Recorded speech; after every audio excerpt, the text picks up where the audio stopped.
À titre personnel, j'ai eu des milliers de messages d'insultes, une demi-douzaine de vidéos YouTube et 3 ou 4 articles de presse. Il y avait, premier type d'insulte, c'était de la misogynie spécifiquement à l'encontre des femmes perçues comme arabes musulmanes.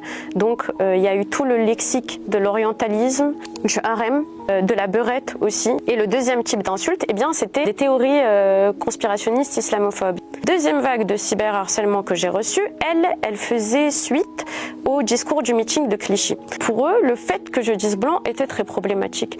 Parce qu'ils ont l'habitude de parler d'arabe, ils ont l'habitude de parler de noir, mais pour eux, ils sont l'universalité incarnée. Personnes-là, elles sont capables d'accepter peut-être, pour certaines, quelques immigrés, quelques descendants d'immigrés, mais à condition qu'ils restent dans une position de subalternité, qu'ils l'acceptent et qu'ils les en remercient.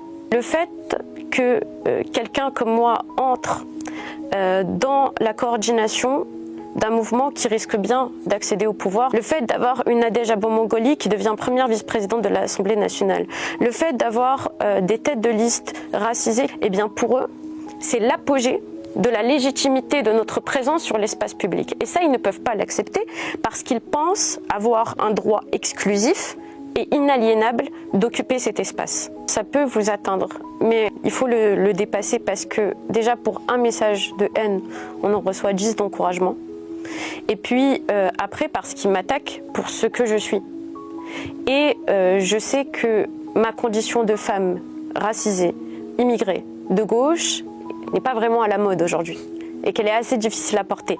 Mais c'est notamment cette condition-là qui a fait de moi qui je suis.